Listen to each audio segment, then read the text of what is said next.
The phrase getting to you. This is Nishit Kumar Jwaldar in front of you. Today I am going to describing about completing sentence. What is completing sentence? At first you have to realize what is completing sentence. The sentence which has given one part of the sentence and you have to complete other part of the sentence. You have to realize or you have to understand, you have to know the context of the total context, then you have to complete the sentence. First one, what things do you want or what things you have to fill in the sentence. At first you have to remain that word, phrase, clause. That's mean কি দিয়ে পূরণ করতে হবে, word দিয়ে, phrase দিয়ে এবং close দিয়ে। এই কম্পোনেন্ট দিয়ে অবশ্যই তোমাকে কি করতে হবে, কমপ্লিট সেন্টেন্সটা ফিল আপ করতে হবে। নেক্সট যে বিষয়টা তোমাকে অবশ্যই খেয়াল করতে হবে, you have to realise the things, next step that you have to realize that sentence structure, you have to flow the sentence structure. And next one, simple, complex, compound. I think you have already learned or you are going to learn the things simple, complex, compound, and you have already learned about the transformation of sentence. This is the one part or one category of the completing sentences. Next one, linking word. You have to link to clause, to sentence, to word to complete the sentence. And last one, phrase or clause. In the sentence you have to complete the phrase, you have to complete by using the phrase or clause to complete the sentence. Last one, কি খেয়াল রাখতে হবে, অর্থাৎ complete sentence feel up করতে গিয়ে তোমাকে বা আমাদেরকে কোন কোন বিষয়গুলো অবশ্যই মাথায় রাখতে হবে। এটা কি মাথায় রাখতে হবে? লাস্ট ওয়ান হচ্ছে কনটেক্সট।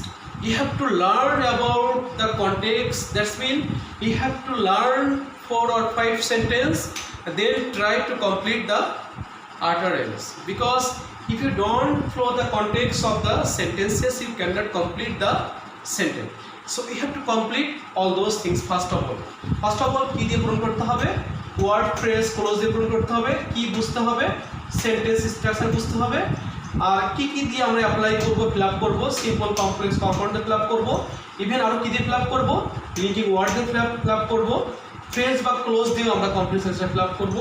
কী খেয়াল রাখতে হবে, আমাদের কমপ্লিট সেন্টেন্স করতে গিয়ে আমাদের কোন বিষয়টা খেয়াল রাখতে হবে, এটা খেয়াল রাখতে হবে কনটেক্সটটা, অর্থাৎ মূল সবগুলো সেন্টেন্সের কনটেক্সটটা ফলো করে তোমাকে সেই কনটেক্সটের পারপাসে অবশ্যই কী করতে হবে, কমপ্লিট সেন্টেন্সটা ফিল আপ করতে হবে।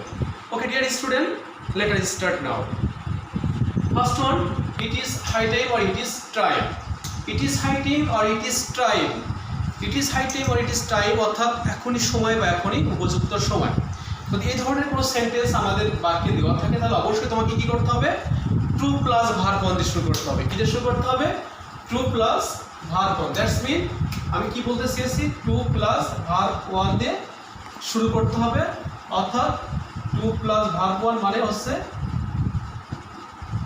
To plus other part of the sentences, অর্থাৎ এটা দিয়ে ফিল আপ করতে হবে। অর্থাৎ it is high time, it is high time, it is high time to help the poor. It is high time to take care properly. It is high time to take care properly. In the first sentence you have to complete the part of the sentence by using to plus verb one and other part of the sentences. That means it is high time to take care properly. এখনই সময় সঠিকভাবে যত্ন নেওয়ার, অর্থাৎ এই যে বাক্যগুলো আমাদেরকে শেষ করতে হবে। এখানে আরেকটা কাজ করা যেতে পারে, সেটা আমরা সাবজেক্ট ইউজ করে করতে পারি। এখানে টু প্লাস ভার্ব ওয়ানটা ইউজ না করে এখানে আমরা কী আনতে পারি, একটা সাবজেক্ট নিয়ে এসেও একটা পাস্ট টেন্স করে করতে পারি। যেমন আমি নিচের বাক্যটা দেখিয়েছি কীভাবে করতে হয়। It is high time we আছে, it is high time we, it is high time we থাকে যদি কখন ইট ইজ হাই টাইম বা ইট ইজ টাইমের পরে উই থাকে তখন কী করতে হবে, আমাদেরকে অবশ্যই এই নিয়মটা অ্যাপ্লাই করতে হবে। জাস্ট এখানে পাস্ট টেন্স হয়ে যাবে। কোন টেন্স হয়ে যাবে ডিয়ার স্টুডেন্ট, পাস্ট টেন্স হয়ে যাবে। অর্থাৎ টেকের পাস্ট টেন্স কী হবে, টুক হবে। It is high time we took care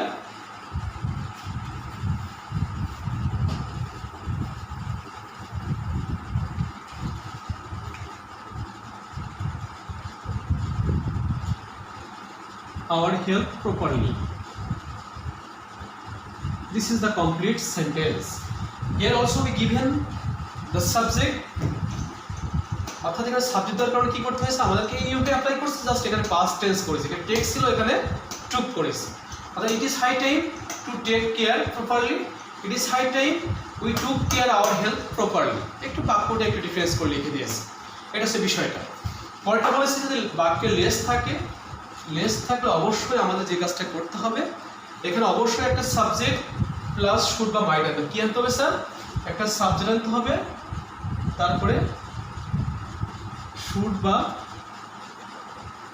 mite plus verb one plus বাকি। অর্থাৎ কি বলতে চেয়েছি আমরা, যদি এরকম থাকে তাহলে অবশ্যই সাবজেক্ট আনতে হবে এবং একটা শুড বা মাইট প্লাস ভার্ব ওয়ান প্লাস বাকি অংশটা। অর্থাৎ কীরকম হয় বাক্যটা দেখি, তাহলে আমরা একটু সেন্টেন্সটা দেখি, চলো দেখি কি লেখা আছে। ইটি ওয়ার্ক ফাস্ট। আমরা একটা কথা বলে থাকি যে দ্রুত হাঁটলে মিস করব, ভালো করে পড়লে ফেল করব, কঠোর পরিশ্রম করলে ব্যর্থ হব। অর্থাৎ ওয়ার্ক লেস্টের শব্দের অর্থ মিনিংটা করা আছে পাশে ভয় হয় বা সংশয়, এই ধরনের মিনিংটা করে। লেস দ্বারা কী মিনিং করে? পাশে ভয় হয় বা সংশয়, এই ধরনের মিনিংগুলো করে। এই জন্য কী করবো আমরা, অর্থাৎ লেস্ট শব্দের অর্থ কী বলেছি আমরা, সংশয় বা পাশে ভয় হয়, সে অর্থ ইউজ করি। তাহলে কী বলেছে, ওয়ার্ক ফাস্ট লেস্ট। হ্যাঁ, একটা সাবজেক্ট ইউ নিয়ে আসি, সাবজেক্ট আনলেও হবে, এটা শুড বা মাইট নিয়ে আসি। হ্যাঁ, work fast lest you should miss the class.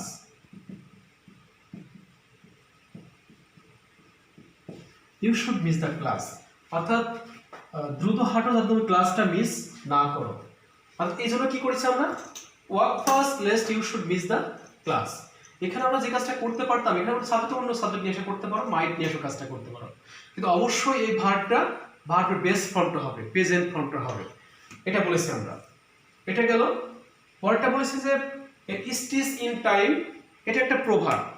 At first, whenever you find a proverb, you have to know total proverb. Otherwise, you cannot complete the sentence. অর্থাৎ যদি তোমার কখনো প্রবাদ থাকে তাহলে তোমাকে অবশ্যই সেই প্রবাদটা জানা থাকতে হবে, না তুমি কখনো প্রবাদটা করতে পারবে না। কেন পারবে না স্যার? সেটা হচ্ছে যে যেমন এই স্টিচ ইন টাইম, তুমি এর সঙ্গে অন্য ক্লোজ কম্বাইন করে, তুমি কম্বিনেশন করে তুমি বাক্যটা সম্পন্ন করতে পারো, মিনিং আনতে পারো, যদি পসিবল হয় তাহলে আনতে পারো। সবচেয়ে বেটার এই প্রভাব বাক্যগুলো অবশ্যই তোমাকে প্রভাবের মতো করে বাক্যগুলো পড়া বা করতে শেখা। এই স্টিচ ইন টাইম এবং আর্টিস্ট খেয়াল করতে হবে, প্রবাদ শুধু বলেই হবে না, তোমাকে প্রবাদটা অবশ্যই এই কনটেক্সটের সঙ্গে যেতে হবে, কনটেক্সচুয়াল প্রবাদটা হতে হবে। এই স্টিচ ইন টাইম সেভস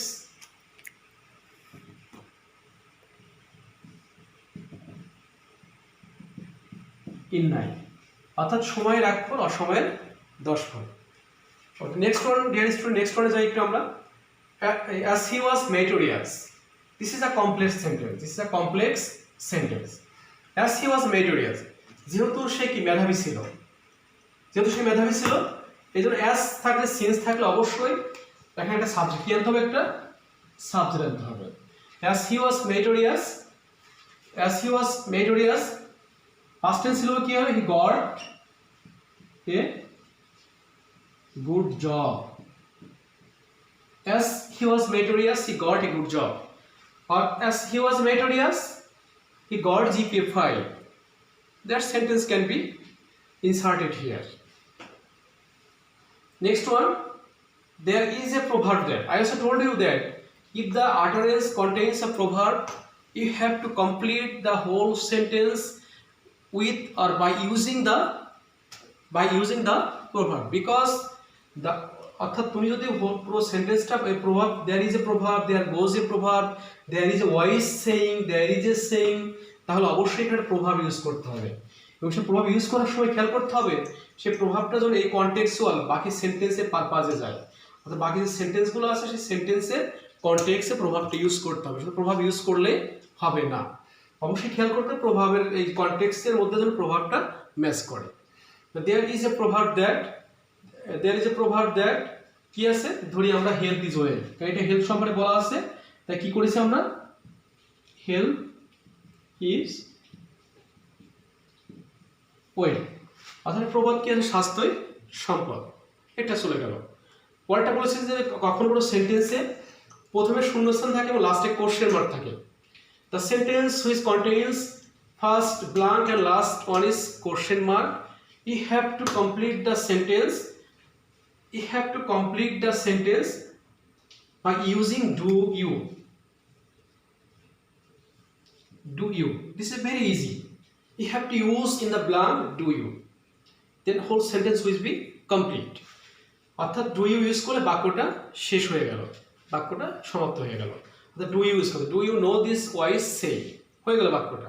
অর্থাৎ কি বলেছি, প্রথমে শূন্যস্থান থাকলে লাস্টে কোশ্চেন মার্ক থাকলে আমরা নিশ্চিন্তে এখানে কি ইউজ করতে পারি, ডু ইউ ইউজ করতে পারি। ডু ইউ নো, যদি এখানে ভার্বটা দিয়ে দেওয়া আছে ডু এর পরে ভার্ব দিতে হবে। যদি ভার্ব থাকে তাহলে ভার্ব দিতে হবে না, ভার্ব না থাকলে অবশ্যই একটা ভার্ব তোমাকে ইউজ করতে হবে, এটা বলেছে। যাই হলো, ডু আন্ডারস্ট্যান্ড ডিয়ার স্টুডেন্ট? ওকে, হ্যাঁ, নেক্সট ওয়ার্ডে যাই একটু আমরা। তাহলে ওয়ার্ডে কি বলেছি আমরা, you may have a lot of wealth but, অর্থাৎ আমরা বলেছি যদি অ্যান্ড দিয়ে বাক্যটা শুরু হয়, যদি বাক্যটার মাঝে অ্যান্ড থাকে তাহলে দুটা ক্লোজ কি হবে, সম অর্থবোধক হতে হবে। কি হতে হবে? সম অর্থবোধক হতে হবে। আর যদি বার্ড থাকে অবশ্যই এই বাক্যটার বিপরীত অর্থপূর্ণ বাক্যটা করতে হবে। অর্থাৎ you have a lot of wealth, তোমার অনেক কি থাকতে পারে, টাকা থাকতে পারে, সম্পদ থাকতে পারে, but you cannot use them properly.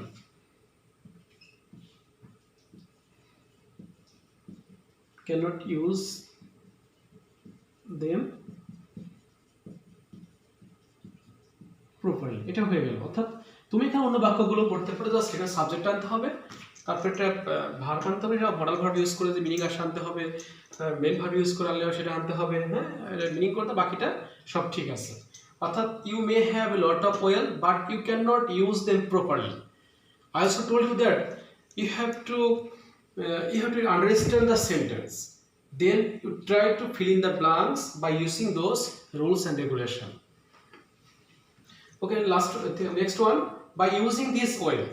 I also told you that by plus zran, that's mean by plus in, অর্থাৎ by এর পর যদি সাবজেক্টের সাথে আইনি যোগ থাকে তাহলে অবশ্যই পরের সেন্টেন্সটা আমরা কি করব, পরে যে ক্লোজটা ইউজ করব অবশ্যই এটা কন্ডিশনাল বাক্য ইউজ করব। যদিও আমরা এই পার্টটা পরে করব, আমি একটু টাচে যাই এখনই।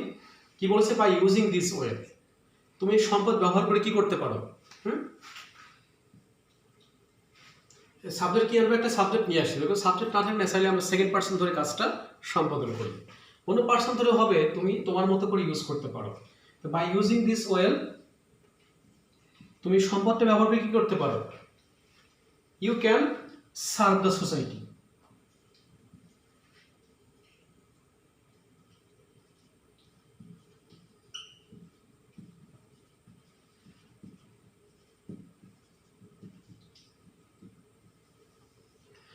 অর্থাৎ by using this wealth you can serve the society, তুমি সম্পদগুলো ব্যবহার করে কি করতে পারো, সমাজকে সেবা দিতে পারো, সমাজের দুস্থ অসহায় লোকদের তুমি সাহায্য করতে পারো। তো এই বাক্যটা তুমি আরেকটা বাক্য ইউজ করতে পারো, বাট মূল ব্যাপারটা সেন্টেন্সটা অবশ্যই সাবজেক্টটা can could may might use করতে হবে, মূল প্রেজেন্ট ফর্মটা ইউজ করতে হবে, বাকি অংশটা এটা বলেছি আমরা। এটা গেল we must it balance diet so that, this is another complex sentence. আমরা কি বলেছি, ওই যে বলেছি সিম্পল, কমপ্লেক্স, কম্পাউন্ড, এই কন্টেন্টসগুলো আমাকে অবশ্যই কোপ আপ করতে হবে। তাহলে কি বলেছি আমরা, we must it balance diet so that, আমরা অবশ্যই সুষম খাবার খাবো যাতে কি করতে পারি, যাতে আমরা হেলদি হতে পারি। সো দ্যাট উইয়ের প্রোনাউন, সাবজেক্ট প্রোনাউনটা কি উই আসে, উইটা উই নিয়ে আসি, ক্যান কুড মে মাইট নিয়ে আসি, মডেল ভার্ব নিয়ে আসি একটা, তাই কি আনবো, we can be healthy, we can be healthy, অর্থাৎ আমরা কি হতে পারি, স্বাস্থ্যবান হতে পারি, এটা বলেছি আমরা। অর্থাৎ we must it balance diet so that মানে যাতে বা জন্য বা যে কারণে, হ্যাঁ, যাহাতে we must it balance diet so that we can be healthy, যাতে আমরা কি হতে পারি, স্বাস্থ্যবান হতে পারি। এই সাবজেক্টটা সাবজেক্ট ইউজ করেছি, একটা মডেল ভার্ব এনেছি, ক্যান কুড, আমাদের সো দ্যাটের নিয়মটাই ছিল যে সো দ্যাট থাকলে ক্যান কুড মে মাইট আনতে হয়, ক্যান কুড মে মাইট, তারপরে বাকি অংশটা বসিয়ে দিয়েছে, যাই হলো। Okay dear student, next one, the man was so weak. I also told you that this is another complex sentence, so that এর নিয়মটা, so that, অর্থাৎ যে সেন্টেন্সে কি থাকে, so that থাকে, তাহলে সাবজেক্ট ম্যানের প্রোনাউনটা কি আছে? হি। হি আসলাম, তারপরে এই টেন্স অনুযায়ী এখানে একটা can, could, may, might use করতে হবে। ওয়াজ পাস্ট টেন্স আছে বলে কি ইউজ করবো? এখানে একটা কুড ইউজ করবো। প্রেজেন্ট টেন্স হলে এখানে কি করতাম আমরা? ক্যান করতাম। কি করেছে? ওয়াজ আছে বলে কি করব? He could. হ্যাঁ, okay. The man was so weak that he could. আর সাধারণত সো এর পরে যে অ্যাডজেক্টিভটা থাকবে বা যে ওয়ার্ডটা থাকবে, যদি এই ওয়ার্ডটা ব্যক্তির সম্পর্কে নেগেটিভ কিছু বলে তাহলে এখানে নট ইউজ করব। আর যদি এই ওয়ার্ডটা ব্যক্তির সম্পর্কে ভালো কিছু বলে তাহলে এখানে নটটা ইউজ করব না। হ্যাঁ, উইকটা কি? দুর্বল। দুর্বল ব্যক্তির সম্পর্কে নেগেটিভ সেন্স এক্সপ্রেস করছে, so we have to use here not. অর্থাৎ কি বলেছি? The man was so weak that he can not walk. He can not walk, can not run, can not swim. হ্যাঁ, can not walk, he can not walk. That's mean the man was so weak that he can not walk.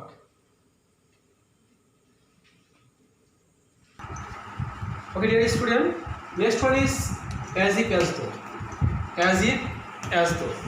If the sentence contains before as if, as though as present tense, you have to use other part of the sentence to complete the sentence.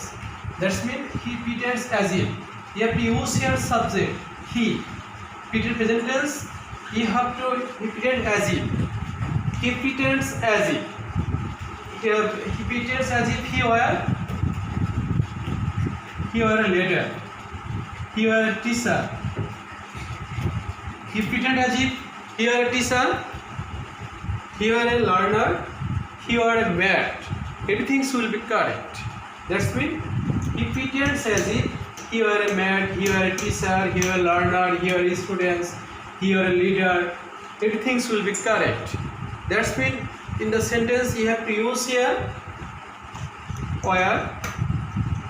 অর্থাৎ যদি এই বাক্যটা as if, as though আগের অংশ present tense হয় তাহলে পরের থেকে সাবজেক্ট প্লাস ওয়ার বাকিটা নাউন ইউজ করতে পারি। এটা পাস্ট টেন্সেও করা যাবে।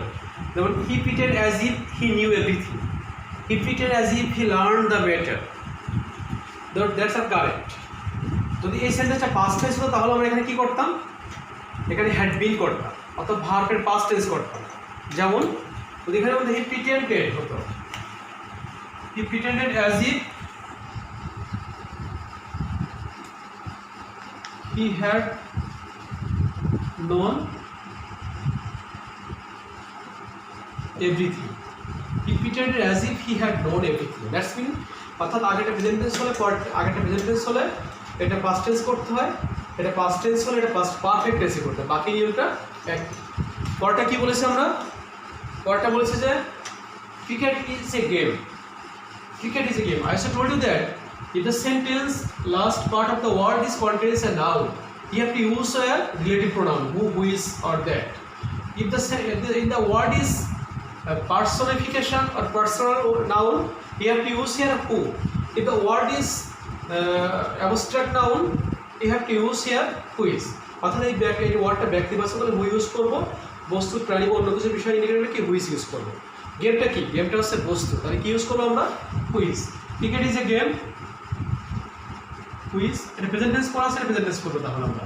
হুইজ ইজ কি? Exciting.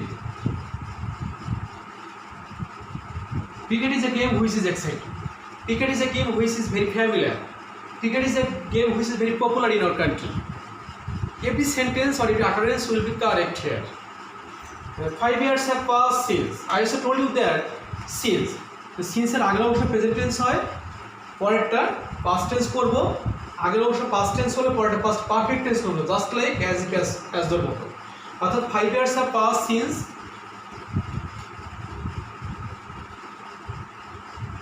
saw her last. 5 years have passed since I meet her last. Meet, a meeting. 5 years have passed since I meet her last. 5 years have passed since I left my primary school, I left my high school, I left my college. Every utterance will be correct here. Last one, hardly had the assembly began. I also told you that if the sentence hardly had,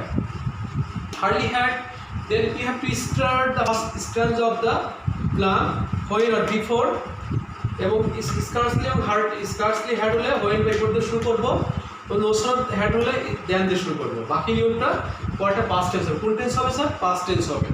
অর্থাৎ hardly had with when বা before, scarcely had when বা before, no soon had when বা no soon had থাকলে then দিয়ে শুরু করতে হবে বাক্যটা। তাহলে এখানে কি আছে? হার্ডলি আছে। বাক্যটা কী দিয়ে শুরু করবো তাহলে আমরা একটু খেয়াল করি। তাহলে একটা হোয়েন ইউজ করবো। তুমি হোয়েন ইউজ করলেও হবে, বিফোর ইউজ করলেও হবে। Hardly had the assembly began, অর্থাৎ কি অ্যাসেম্বলি শুরু হতে না হতে কি হলো? উই রিচড বা we entered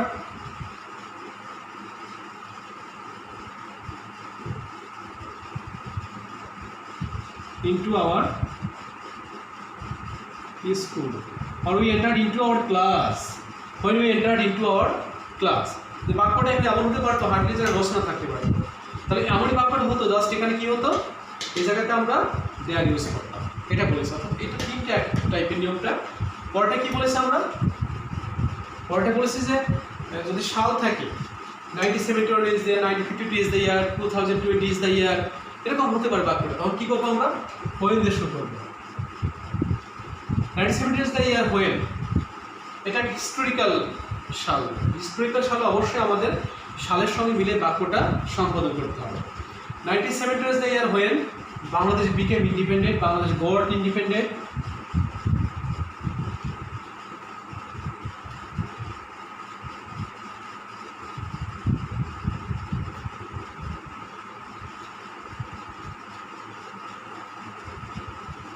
Bangladesh became independent. 1971 is the year, এখানে কি হতে পারতো? 1952 হতে পারতো, 2020 হতে পারতো, অর্থাৎ 1952 সাল হতে পারতো, 2020 সাল হতে পারতো।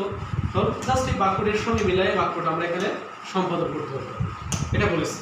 আরটা বলেছি 10 PM is the time। যদি কি বলেছি আমরা? সময় থাকে 10 PM is the time, 10টা একটা সময় কি হয়? তাহলে কি বাক্যটা হোয়েন দিয়ে শুরু করতে হবে। When I take rest. 10 PM মানে কি? PM টা বুঝি আমরা। PM হচ্ছে রাত 12টার পর থেকে সকাল 12টার আগ পর্যন্ত, আর PM হচ্ছে সকাল 12টার পর থেকে রাত 12টার আগ পর্যন্ত। এটা একটু খেয়াল করতে হবে আমাদেরকে। 10 PM is the time when I took my meal বা when I go to bed, হ্যাঁ,